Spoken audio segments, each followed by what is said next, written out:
Assalamualaikum. My name is Syamil Soid. I'm going to present to you a chapter in digital signal processing, which is chapter 3, discrete time signal and system. What is discrete time signal? A discrete time signal is a series of values taken at specific times. The moment when the signal is measured are called sample time, and the values measured at this moment are the signal samples.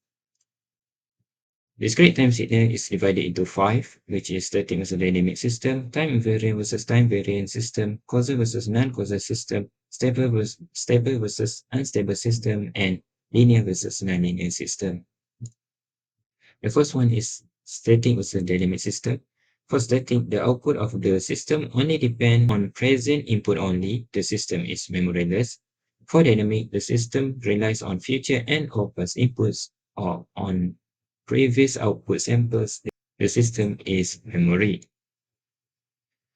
As for the example, the left one is static because it has present input, while the other example is dynamic because it has past input.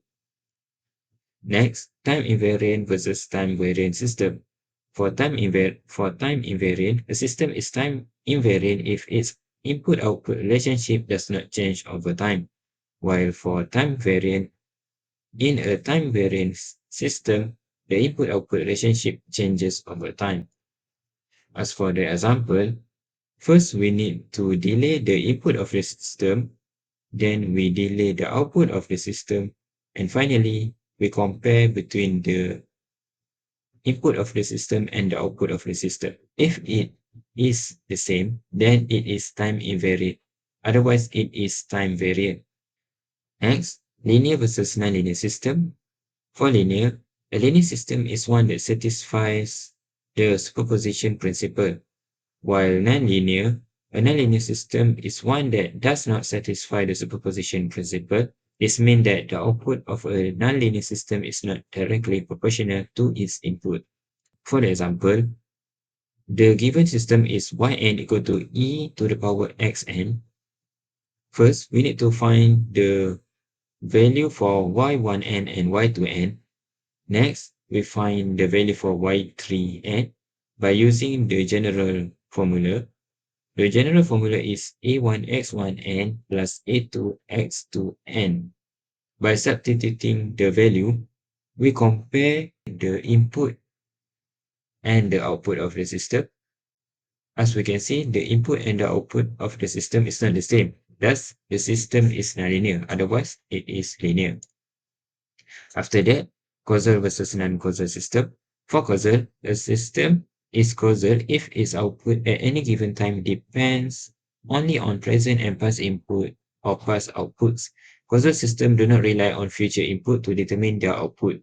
For non-causal, a non-causal system is a system that is dependent on future input. For the example on the left, it is causal because it has past input and present input, while the other example is non-causal because it has present input, but it also has future input. Finally, stable versus unstable system. It follows BIBO or bounded input, bounded output. For BIBO stable, the system is considered BIBO stable if every input that remains within a certain range produces an output that also stays within a certain range. For BIBO unstable, if the output becomes infinite for certain bounded input sequences, the system is labeled as unstable. Bounded input and output signal defined as follows. The first example we have is a system which is yn equal to 2yn minus 1 plus xn plus 2, where xn equal to c del n, y minus 1 equal to 0, and n equal to 0, 1, 2, and so on.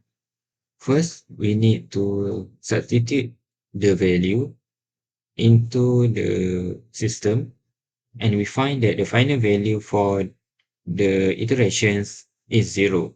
Thus, the system is bounded or BIBO stable. For the next example, we have a system which is yn equal to y squared n minus 1 plus xn, where it has the same value for xn, y minus 1, and n. After substituting the value, we can see that the final value is not zero or not the same, but it increases as the iteration increases too. Thus, the system is not bounded. The system is bipole unstable or unbounded. That is all from me. Thank you.